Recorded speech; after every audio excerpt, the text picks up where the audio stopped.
দেশে কোভিড আক্রান্তের সংখ্যা ছাড়ালো 4,000-এর গণ্ডি। বুধবার কেন্দ্রীয় স্বাস্থ্য মন্ত্রকের তরফে জানানো হয়েছে এই মুহূর্তে দেশে কোভিড আক্রান্ত 4,302। এমতাবস্থায় বঙ্গের সরকারি হাসপাতালে অক্সিজেন সরবরাহ ব্যবস্থা ঝালিয়ে নিতে বুধবার থেকে শুরু হলো মক ড্রিল। কেন্দ্রীয় স্বাস্থ্য দপ্তরের তরফে বার্তা এসেছিল মঙ্গলবারই, প্রস্তুত থাকতেই হবে।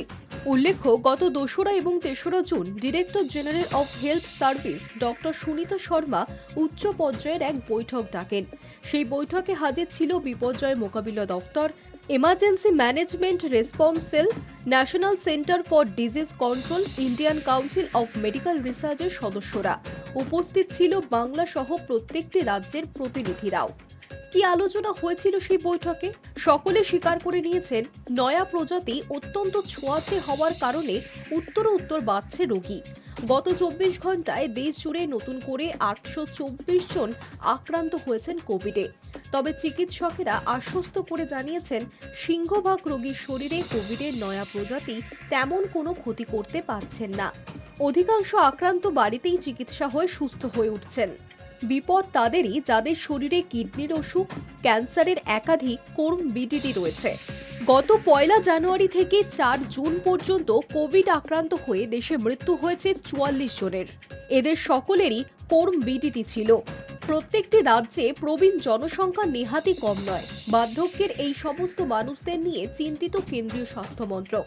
কেন্দ্রীয় স্বাস্থ্য দপ্তরের তরফে প্রত্যেকটি রাজ্যকে বলা হয়েছে কোনো রকম ঝুঁকি না নিয়ে হাসপাতালগুলিতে পর্যাপ্ত অক্সিজেন, আইসোলেশন বেড, ভেন্টিলেটর তৈরি রাখতে। স্বাস্থ্য দপ্তর সূত্রে খবর, অক্সিজেন সাপ্লাই সিস্টেমকে ফের ঝালিয়ে নিতে সরকারি হাসপাতালগুলিতে বুধবার থেকেই শুরু হয়েছে মক ড্রিল। আমজনতার জন্য কেন্দ্রীয় স্বাস্থ্য দপ্তরের সাবধানবাণী, জ্বর, সর্দি, কাশি নিয়ে বাড়ি থেকে বেরোবেন না। এমন অবস্থায় এড়িয়ে চলুন জনবহুল জায়গা। ফুসফুসে যে কোনো ধরনের সংক্রমণে চিকিৎসকের পরামর্শ নিন। পরিষ্কার পরিচ্ছন্নতা বজায় রাখুন। হাঁচি কাশি হলে নাকে মুখে রুমাল চাপা দিন। বাংলাতেও বাড়ছে কোভিড আক্রান্ত। নতুন করে আক্রান্ত হয়েছেন উত্তরবঙ্গ মেডিকেল কলেজের এক চিকিৎসক। স্বাস্থ্য দপ্তর সূত্রে জানা গিয়েছে, সোমবার থেকে জ্বর সর্দির উপসর্গ দেখা যায় ওই চিকিৎসকের মধ্যে। এরপর তিনি লালারসের নমুনা পরীক্ষা করেন, আর সেখানেই ধরা পড়ে কোভিড পজিটিভ। বর্তমানে ওই চিকিৎসক নিজের বাড়িতেই আইসোলেশনে রয়েছেন। এদিকে দক্ষিণ শহরতলির পিয়ারলেস হাসপাতালে কোভিড পজিটিভ হয়ে ভর্তি হয়েছেন এক 7 মাসের শিশু।